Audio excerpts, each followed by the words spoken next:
Hey, I hope you had a great Thanksgiving yesterday. Welcome to the Perrysburg Podcast, episode 123. I'm your host, Perrysburg resident Kim Newlove. The Perrysburg Podcast is a resource for Perrysburg residents. We talk about what's in Perrysburg and why people like to live here. Our website is perrysburgpodcast.com. In today's episode, I sit down with Molly Johnson, a licensed funeral director and embalmer at Witzler Shank-Walker-Funeral Home right here in Perrysburg. During our conversation, Molly shares her career path, services that Witzler Shank-Walker Funeral Home offers, the benefits of pre-planning a funeral, unique send-offs that she's helped with, and more. She's got a lot of great stories. Whether you're curious about funeral traditions, looking for resources for your own family, or simply want to hear a story about someone making a meaningful difference in her hometown, this conversation offers warmth, wisdom, and practical insights for everyone. Without further ado, let's hear from Molly Johnson. Hi, Molly. Welcome to the Perrysburg Podcast. Hi, thank you. It's good to have you with me today. Can you introduce yourself, please? My name is Molly Johnson, and I'm a funeral director and an embalmer. I'm licensed as well. And I am at Witzler Shank-Walker Funeral Home here in Perrysburg, and I have been there for almost 19 years. Thank you for sharing that with me. You and I met for the first time, I think 2 years ago. It happened to be after the homecoming parade, and you had your booth there on the side of Louisiana Avenue, and there were two women in this tent, and you were one of them. So that's my introduction to you. But everybody else gets to hear it here on the podcast. And I think you are the first female funeral director I've ever met. When I first started a long time ago, it was mostly like men. But when I was in mortuary school, we had probably more female than we did men.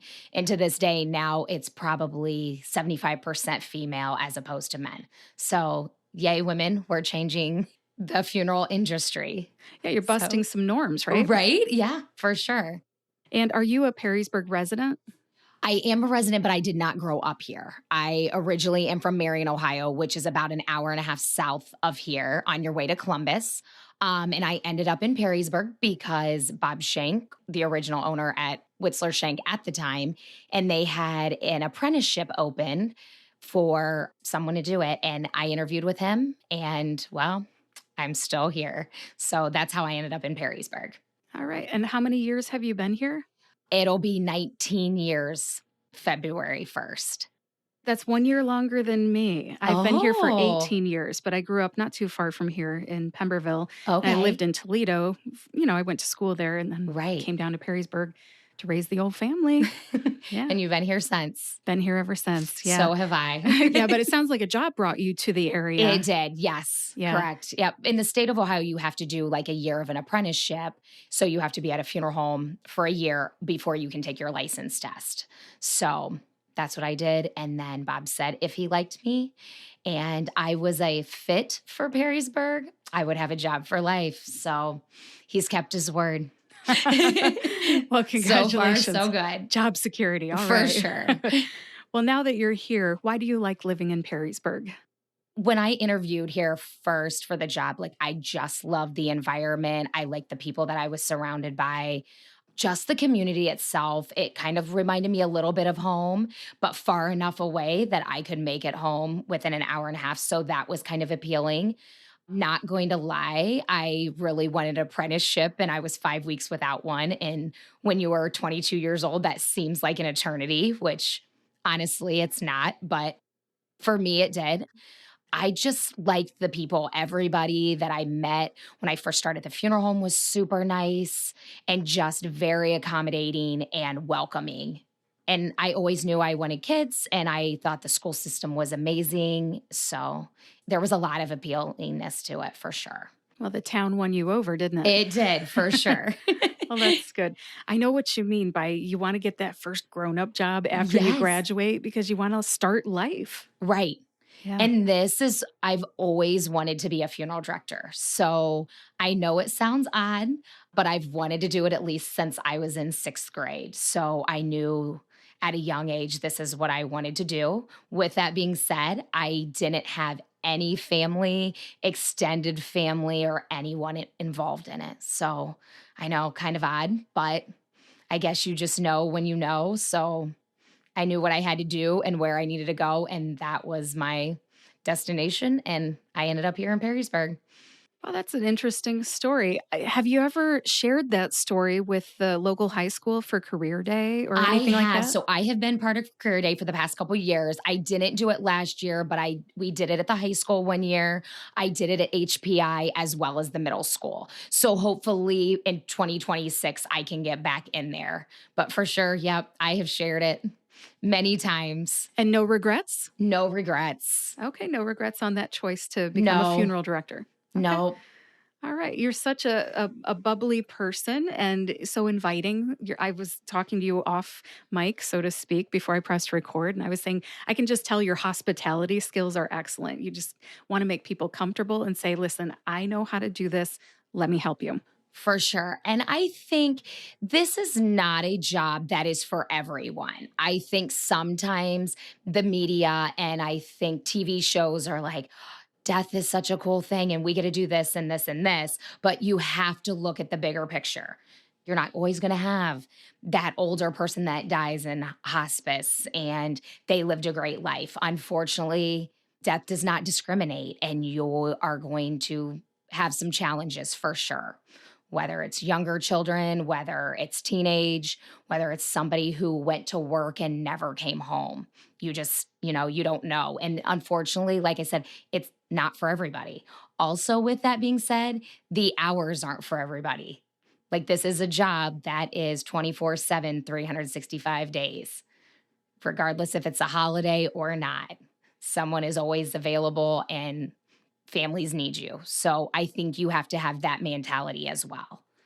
I think that mindset is very helpful, or to put that out there. If anybody's listening to this thinking, oh, maybe my daughter would like to do this or my son or something. Right. And with that being said, like if you have a family, that's wonderful. Times have changed. But when I first started, like we were on call every other night and went on every Insta-hire call that came through that night. So I spend a lot of time with my work family, maybe sometimes more than I am with my family at home. Well, it's good to talk about the pitfalls as well as the things that you enjoy. Let's hear a positive story. I think most of them are positive for sure. People come to you, they need help. So you're there to help them. I really love to learn about the deceased. Unfortunately, in this job, you don't get to meet them. So you have to live their life and understand their life through their family. So I really enjoy that. Like I could sit and talk with a family for 3 hours about their loved one and understand them, even though I didn't really meet them. I think overall, another positive experience is just being there for the family in general. They are coming to us as funeral directors to guide them in the right direction. There's nothing better than after services are over than getting a hug and saying, thank you so much for guiding me and leading me in the right direction. And you made this wonderful. Those are the things that like make me keep going.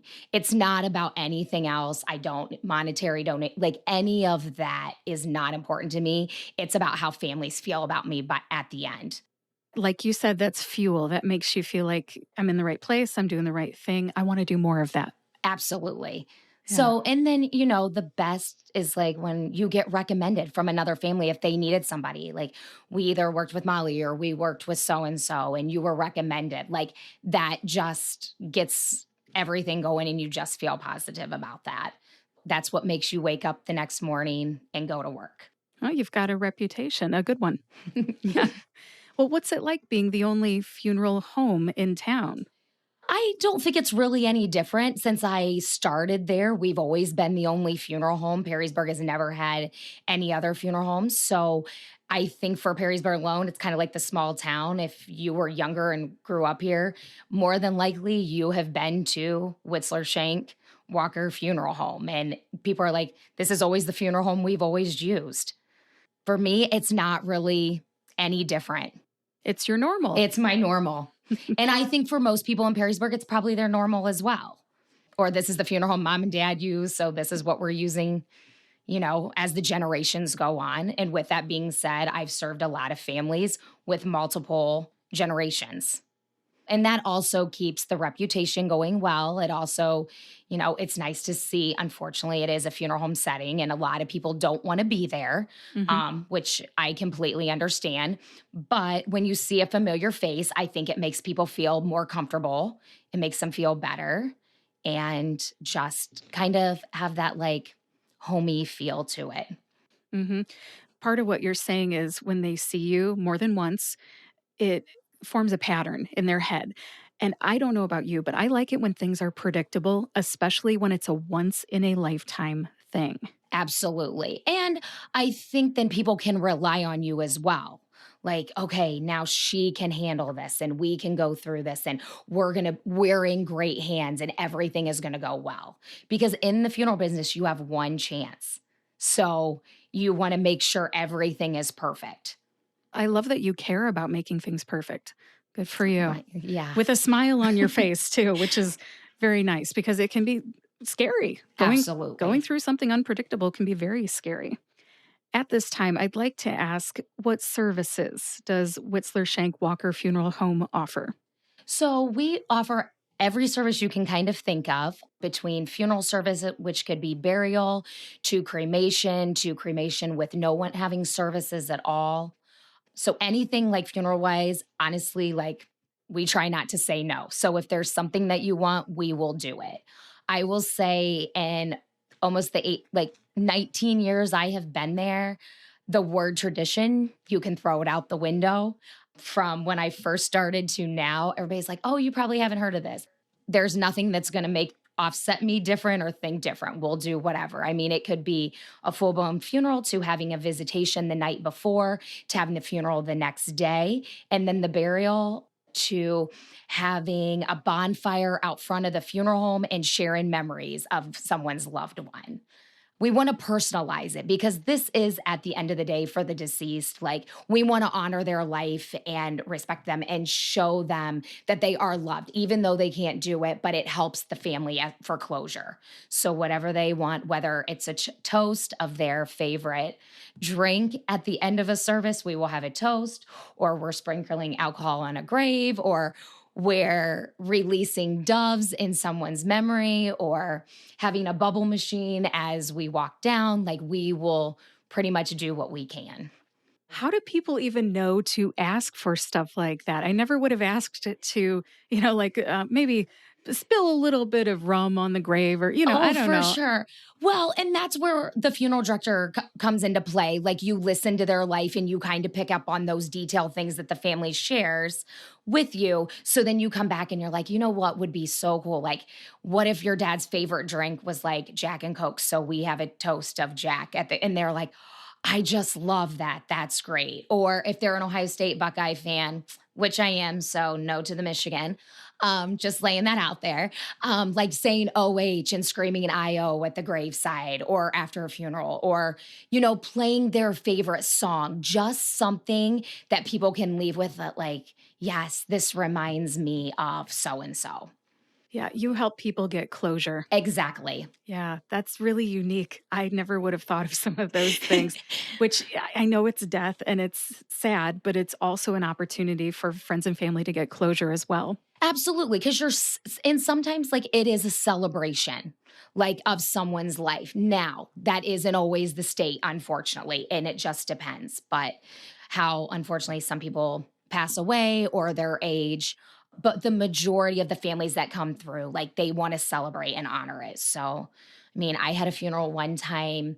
We had a solid white casket for the individual, and we had colored Sharpies, and everybody came up and wrote messages all over the casket. So by the time it was over, the casket was covered and all it was like rainbow colored and everything with all messages. And the mom was just like in tears and was like, this was the best thing. So, just sometimes in this business, you do have to think outside the box. And these are things that we will help with and go with. I want to kind of make a pun here, but I mean, you For help people sure. color outside the lines a little bit. Absolutely. Yeah. Yeah. And, anything. And if they don't want to do that, that's fine. It could be simple as like grandma's favorite candy bar was a Butterfinger, and we have like a box of Butterfingers as people are walking by, or poker chips. I've done poker chips. Just, anything just to kind of set that aside different, think about their loved one, you know, Is make this them feel stuff that comfortable. you learned in school, or is this as No, you've I did gone not. through your Just as I've gone through and just, some training and just being around other people, other funeral directors, and, people that have been around the business for a long time. And actually, some people that have just started. I mean, the younger generation is coming in with a whole different perspective and changing things up. And, the other thing that kind of changed it too was a little bit during COVID. You weren't really able to have a funeral. People didn't know what to do. Was it a period of time I ever want to get back to? Absolutely not. It was terrible. There are families that I met Zoom and I've never met them in person or talked to them on the phone and did arrangements. Not my thing. I am a people person. But, COVID changed a lot because then you had to figure out other ways for people to be able to have a funeral. So we did a lot of live streaming and those kind of things because you couldn't be present to have the funeral. that's more impersonal, but I can see how that would actually help you build your repertoire, though, in case something like that ever happens again. And maybe a family member's overseas and can't get back for a funeral. And then you have already whatever resources in place to help facilitate that funeral by distance. Absolutely. And now, like, I think when people are like live streamed, unfortunately, people don't live in the same town anymore. You might have a family member in Florida and one in California and one in New York, and not everybody can come. So when you have that live stream, you're not physically there, but you can watch the funeral on the live stream and at least be part of it that way. Did you guys do that before COVID? Not really. It kind of started then. So, you just kind of have to go with it. You got to, once again, think outside the box. What can we do? Yeah. It's one of those what I call hashtag gifts of COVID because Right. you would not have learned how to do that so proficiently had you not been forced to. Right. Oh, I know that you're a people person, but at least something kind of good came out of it. Yes. Do you have an ideal client? I know it's a weird question It given that you're a is. funeral director. Right. So you got to be neutral with everybody. I mean, an ideal client is a family that comes in that completely get along, that know what their loved one wants. They can come in, say, this is what I want. So and so wanted a funeral with visitation and a burial, and we're going to do this. And it's bam, bam, bam. And there's no arguing. But let's be honest, that's not how it works. So when people say funerals bring out the best and the worst in people, or weddings bring out the best and the worst in families, it's absolutely true. And you're also with families that are based off of high emotion.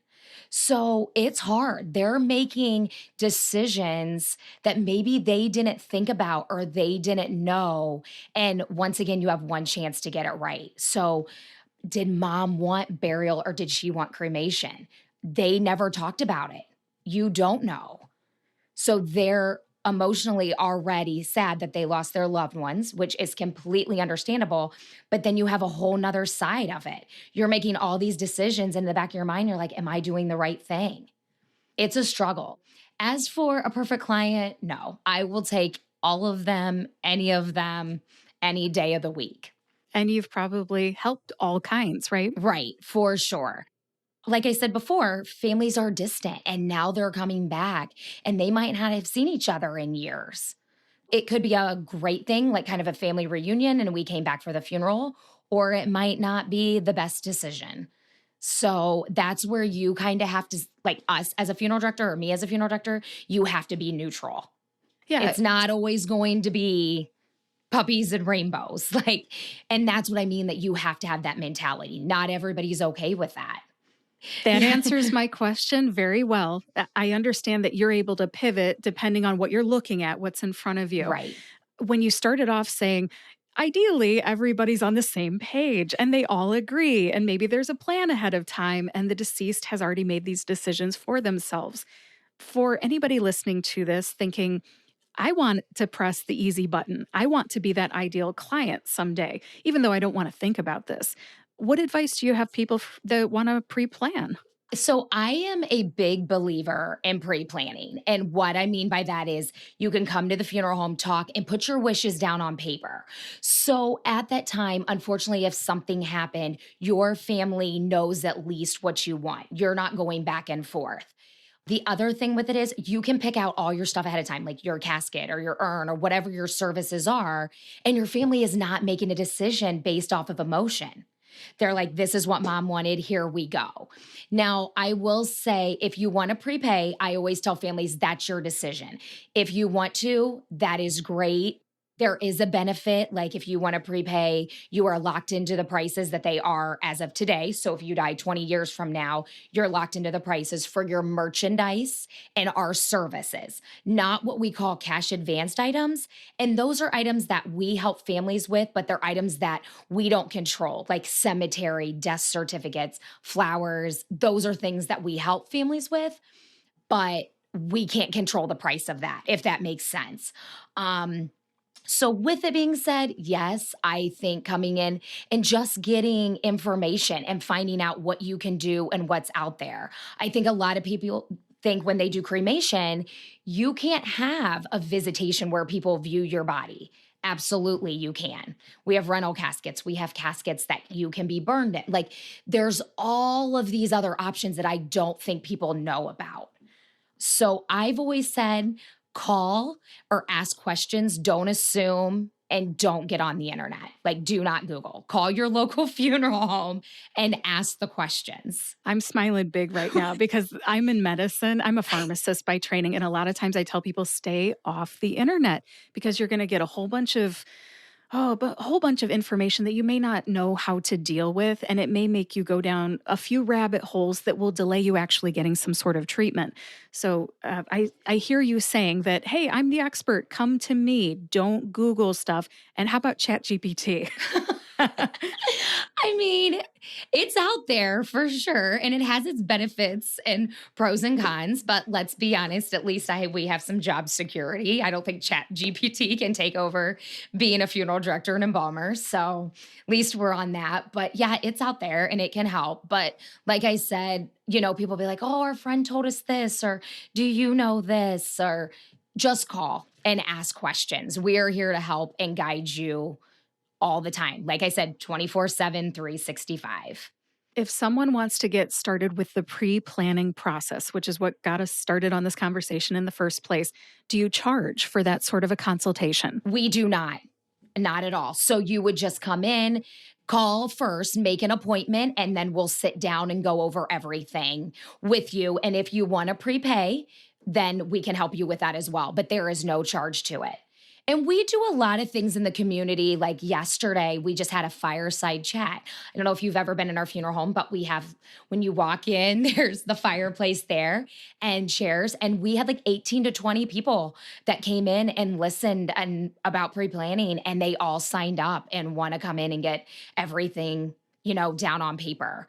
So we do a lot of things for the community with that as well. And there's a lot out there.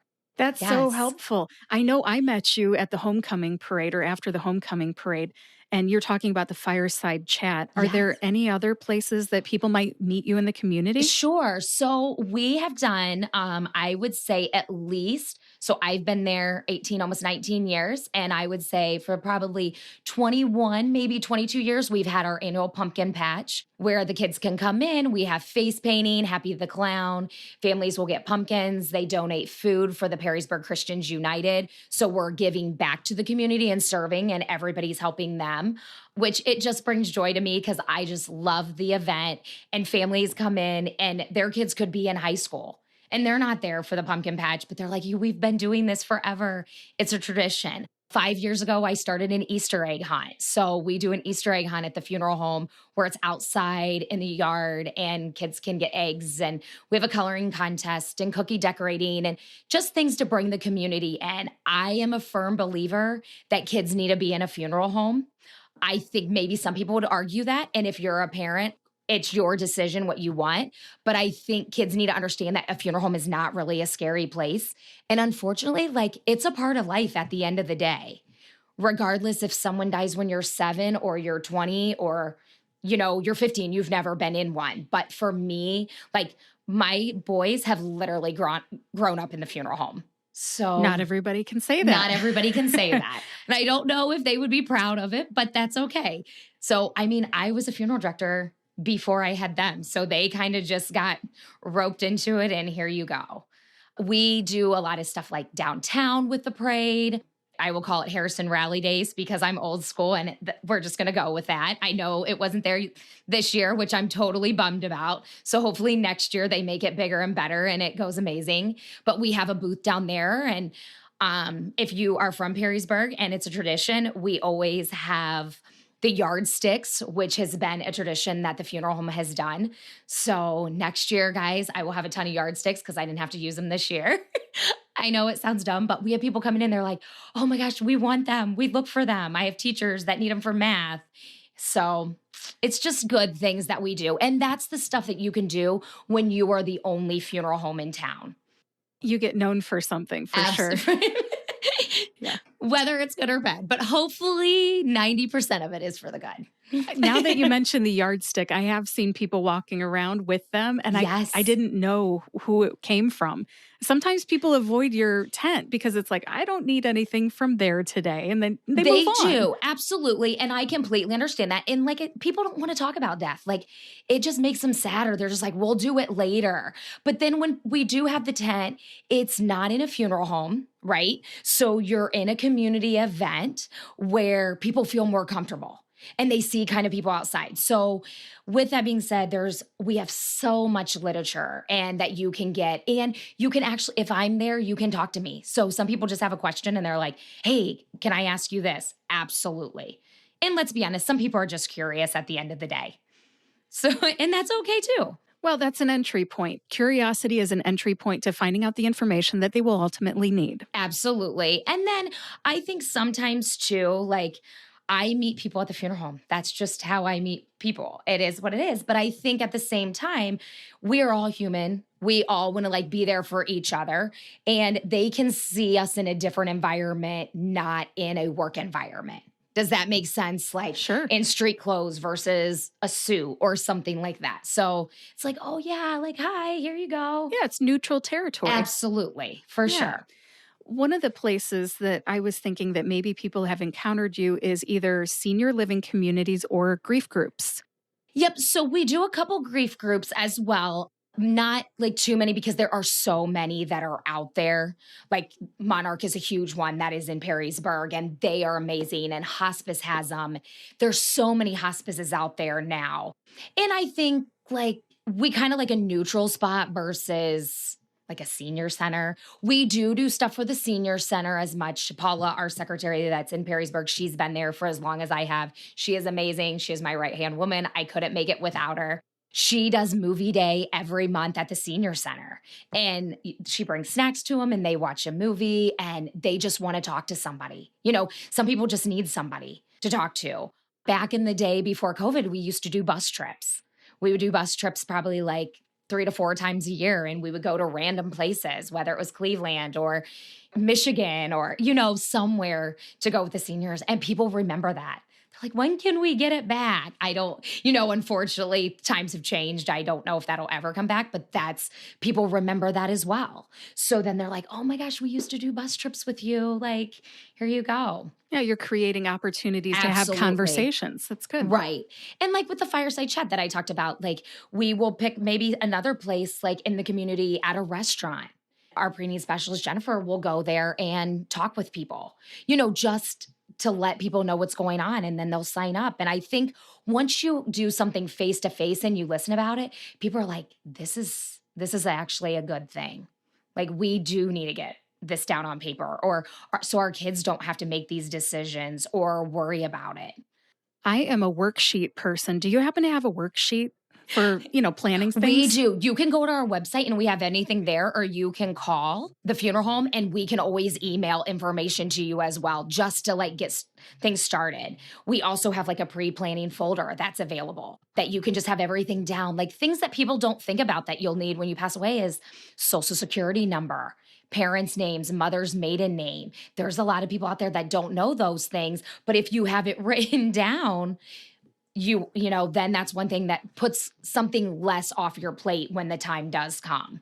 I know you've been through this before, I can tell. And I'll tell you, when you're going through something that's unfamiliar, like I have not had this conversation with my parents, I need a worksheet or I need some sort of entry point that makes sense to me. So I Absolutely. will have to get that. And when you were talking about the social security number, my eyes got kind of wide because heck no, I don't know my own mother's social security number. Why would I know that? So maybe we need to have a little conversation. Just or like having it a lockbox where you know where it is, where you can access it. Yeah, I need to just ask them. It's hard to have these conversations It because is. you don't want to, I don't know, maybe you don't want to jinx your own parents by having the conversation.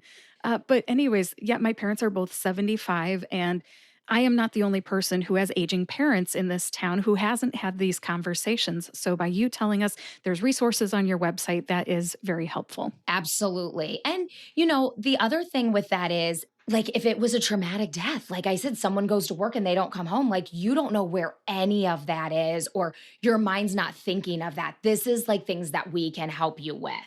I call it like a honey-do list.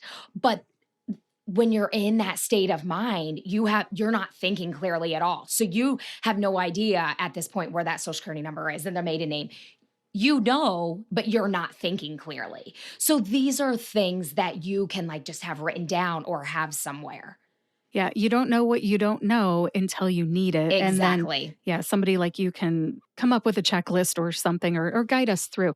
Absolutely. And when we go to the Yeah. festivals and those kind of things, we have that kind of paperwork that people can just pick up and grab. Whether or not you use our funeral home or not, we still want you to have that resource to help you out. Well, that's awesome. I love that you guys give out free resources. People always want tools and resources. You mentioned the yardstick. Can you just tell me real quick, how did that come about? Why did you guys start giving out yardsticks? Well, it was a long time ago when the funeral home was up on Front Street. So Witzler Shank has been around for a long time, and there was a furniture maker in Perrysburg. And so they would say, we got to like measure a casket or something like that. So it came up to do the rulers, and it's stuck with it ever since. I've been here for 19 years and it's literally been a thing. That's amazing. I didn't know. Like I said, I didn't know that And it was everybody you says, oh guys. my gosh, you're the funeral home that has the yardsticks. Yes, that's us. Oh my gosh. Okay, so it's got some historical grounding to it. Absolutely. Okay.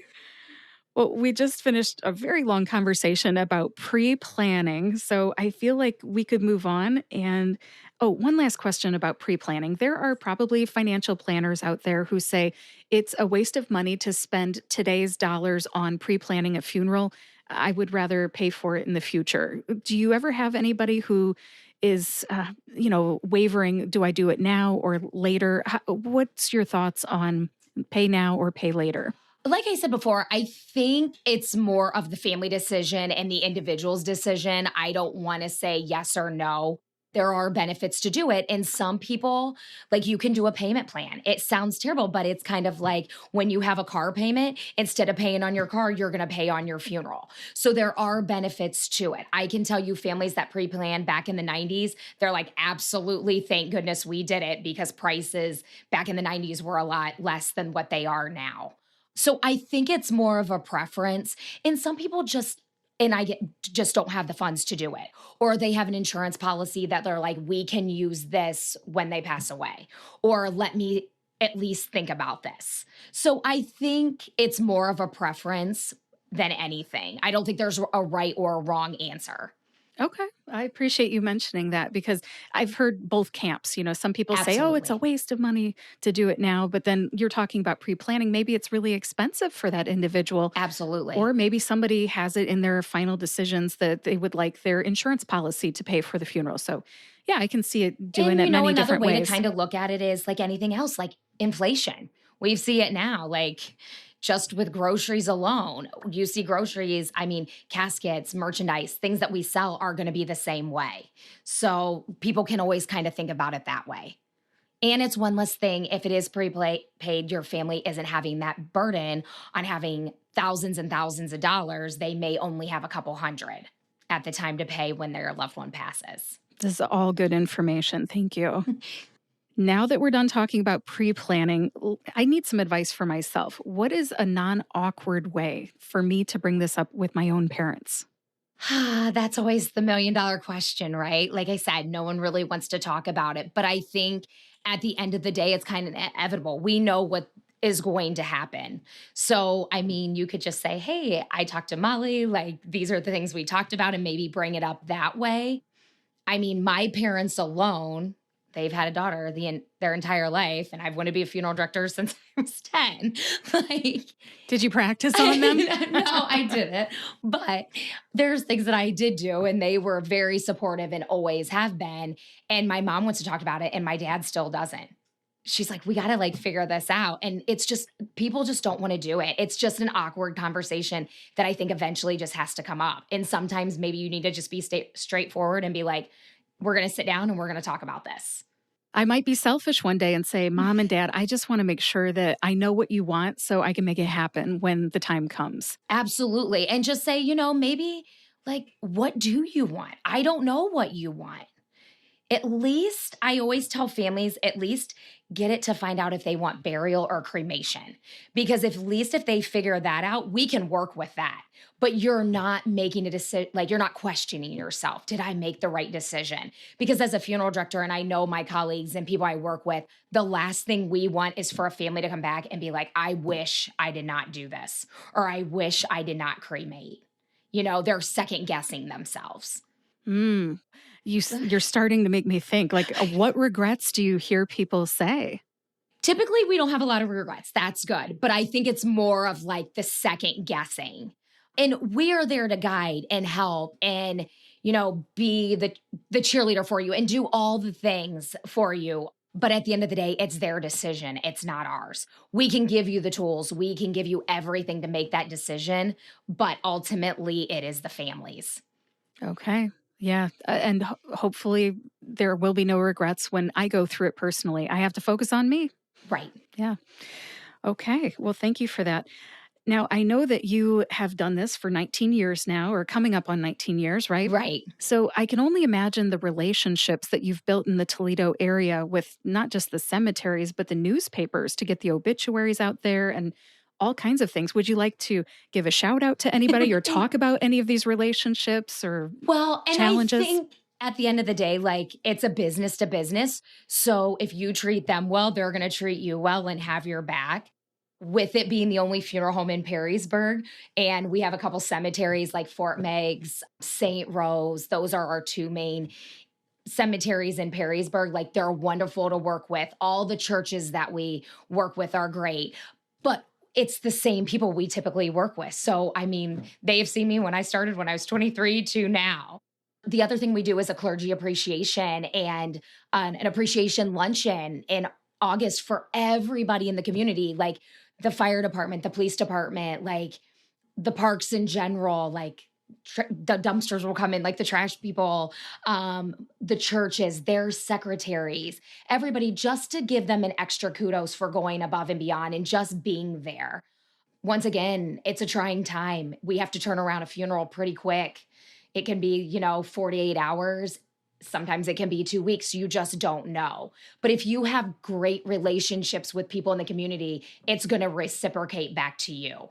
Well, you seem like you'd be great to work with. You seem like you really know your stuff and you understand how to do it. So I appreciate that. Yeah. You're embarrassing me at this point. But yeah, I don't mean to kiss butt here, but no, that's as a pharmacist, I know my job. And so if somebody ever comes in and they say, I have this problem, I'm not working in clinical practice anymore. But back in the day, they would come in with a problem and it's like, I just know how to solve that problem. Absolutely. And you are a problem solver when it comes to funeral arrangements. So I don't want you to, I guess, discount how important that is and the relationships that you've built in the Toledo area over the years. You know how to get an obituary out there. Right. I think if my parents died right now, I'd be Googling it. I'd be going to Chat GPT. I would have a hard time. GPT, but then like to get it to the newspaper, like we help you with that. We'll get it to the Toledo Blade.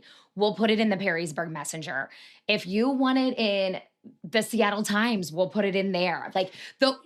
And you laugh, but people do. Like I've put it in the Washington Post. I've put it in papers in Arizona. People are from all around. So we handle all of that. And it just takes stress off the family. They're like, how do we do this? Or if they lived in Michigan for 60 years and they moved here to be closer to their children and they passed away, they don't have the connection here, but they have it in Michigan. Like they want the obituary in there. That's another thing that has totally changed obituary online. We have a website that is absolutely like amazing and so many people follow it and you can connect it to social media. Like X and Facebook and Instagram. And that's another way that people can find out. Yes, getting the word out can be less of a challenge actually in the digital age here with social media. We were Mhm. talking about newspapers, and Absolutely. that's Some not people are how like, young what's a people, newspaper? Who right? reads a newspaper? Young people don't find out about stuff. They get No, a text of the obituary, which is really cool, from your website or something. absolutely. Yeah, Yep. but it's interesting how people find out about these things. The game has changed, I'm sure, a lot in the last 20 years with you in the And now business. I just think, like, what's it even going to change in 5 years? What's going to happen? So you just kind of got to go with it. Yes, Be indeed. open minded and just go with it. All right. As we start to wrap this up, I've only got a few questions left, but Yeah, let's talk about closure since we're starting to wrap this up. Closure is important. Once absolutely. somebody starts the process, there's got to be an end to it. The deceased has been buried or cremated, the services are complete. What's the last step in the process of working with you? After everything is done, we do what we call like follow up calls to families just to check in on them, see how things are going, see even like a month after someone has passed, just to check in, see if we can do anything for them or just be kind of an ear. Some people just feel comfortable talking, I will say, to, I don't want to call myself a stranger, but at the end of the day, I am. I think sometimes family is hard to talk to and they don't understand or they're kind of biased. So they just want to like talk to you and just kind of let it out. And you know what? I love it. Like I am here for that. I'm here for any family that I've served, as my colleagues are there for every family. Um, and there are some families out there that are like, we never want to talk to you. Like, not that they don't want to talk to us again, but it's sad. It's very sad. So, like I said, we're here all the time. We are a counselor. We wear a lot of hats. Funeral directors wear a lot of hats, and I don't think people really realize that. But at the end of the day, we do. And we are molded to that, and that's okay. It comes with the territory and it comes with the job. I was just going to say, it sounds like it comes with the job.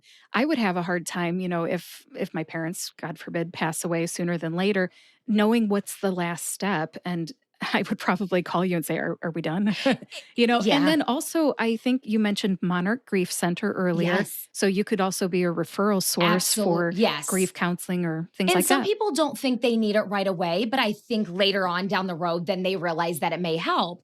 Or a lot of churches have grief groups that you don't even have to be a member. You can just call and you sit around and talk about it. And you think you're in that spot by yourself or you're alone. You're not. There's other people that out there that have been through it.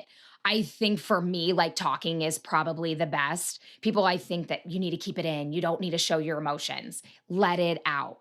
That's kind of my advice. Let it out and talk. There are people around for everything and willing to listen. That's good advice. That's good advice because not all of us, are experienced with losing parents. You only get two, right? And Absolutely. you might get some Or, I bonus mean, like parents a too. child, anything. When you think you're the only one that lost a child, yes, that's awful. It's horrible. It's tragic. All the things you can think of, it's terrible. But there's someone else out there that did too. Just try to reach out. Like I said, we can help you. There's places that can do it. Good reminder because when you lose somebody, you're not the only person on the planet who's ever lost somebody in that category. Absolutely. Yes. We already talked a little bit about some of these other things. As we're starting to wrap this up, you suggested don't Google things or use ChatGPT. Call the funeral director. I totally get that. And then now I want to move on to myths and misconceptions. Are there any myths or misconceptions about funerals, especially at your location, that you'd like to clear up? I can't really think of anything. I think a lot of it is like what I said before with cremation, that people just think you can't do anything, like you're cremated and you can't do anything at all. Absolutely not. That is not true. Like there's so much you can do with that and go with it. And I think that's about it. I can't really think of anything that's out there. When you brought up that rental casket and Yes. having a showing, then a cremation, I had no idea that was an option. And another thing, I'm going to forget the name of the cemetery, but it's the Memorial Park on Genoa Road. Restlawn? Rest lawn. 280? Yeah, they have these niche things where you can have the urn and a framed picture of your loved one in this little thing called a niche. I didn't know that. For cremated remains, absolutely, Yeah. yes. St. Rose has one as well. Now, with St. Rose, you have to be Catholic, so that's their requirement. Fort Meigs doesn't have one yet, but Toledo Memorial Park has one, and, Ottawa Hills, believe they might have one as well. And cremation's on the rise, so I foresee in the future, maybe these smaller cemeteries building those for cremated remains.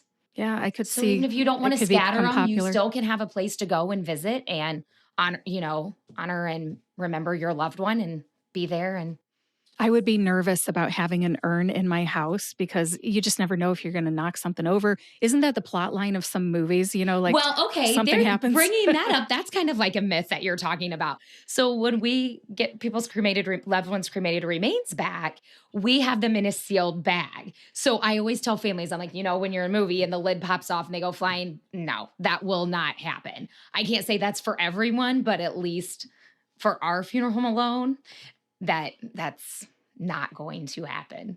Myth busted. Absolutely, yes, for sure. Well, sometimes TV is helpful with these things. All right. As we start to wrap this up, is there anything I missed or anything that you would like to say? I can't really think of anything. I think we've covered a lot. Like I said, just use your resources, give us a call. We're there to help. Yeah. Come to a fireside chat sometime, maybe? Yes. How does somebody find out about a fireside chat? Well, we do have, usually it's like in the messenger. We post a lot in the messenger. It's on our website. They do kind of a mailer list. So if you've done anything before, we have a mailer and they'll send them out. Mm. A lot of people follow our Facebook account. It's on there. That's how a lot of people call and say it. And just come, get the information. You don't have to do anything. It doesn't cost anything. It'll just give you some insight on what, unfortunately, will be in the future. I would rather know something about it than go into it blind. That's just me. Right. And especially a lot of families would probably say that as well, especially if I've served one family and then the mom dies there. They're like, Molly, we cannot do this all over again. Like, can we just come and get this done? Well, it sounds like you really help a lot of people out. You are a guide with a plan and you give somebody the steps in the process so that it's not so unpredictable and, scary. So Yes. Thank you for the important work that you do. Oh, you're welcome. Thank you. Yep. Thank you for being here on the Perrysburg podcast. And thank you for having me. My pleasure. Thanks again to Molly Johnson for being my guest today.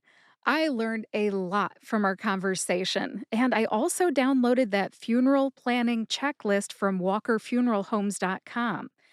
I even got a follow-up call same day from somebody from Walker Funeral Homes. So if you're a checklist kind of a person who's interested in learning more about pre-planning a funeral too, head over to walkerfuneralhomes.com and download that checklist today. And then someone can follow up with you as well. The planning checklist is under the Plan Ahead tab when you go to the website. Now, as you can probably tell, I am no funeral expert. I'm still a pharmacist, wife, mom, etc. So our conversation today was very helpful. This is not my jam. Plus, I didn't realize how creative and upbeat a funeral director could be. Molly is a great resource for the Perrysburg community. If you need her help, go ahead and visit walkerfuneralhomes.com or take a look at her contact information in the show notes today. You'll find that on perrysburgpodcast.com. Also in the show notes today, you will find links to a few other businesses that were mentioned today, like the Monarch Grief Center, Hospice of Northwest Ohio, the Perrysburg Messenger Journal newspaper. Plus, I put a link to the Walker Funeral Homes Facebook page and also a sign up for the newsletter for this podcast. So basically, you go to perrysburgpodcast.com, sign up for the newsletter, and then I will send you an email every week once a new episode comes out. Thank you so much for listening to episode 123 of the Perrysburg Podcast. If you know someone who would like this episode or needs the information, please share it with them. Podcast episodes are free, so pass on the savings. And then subscribe to or follow the Perrysburg Podcast on your favorite podcast player or YouTube to get each new episode right when it comes out. Enjoy your Thanksgiving weekend, and I'll talk to you next week.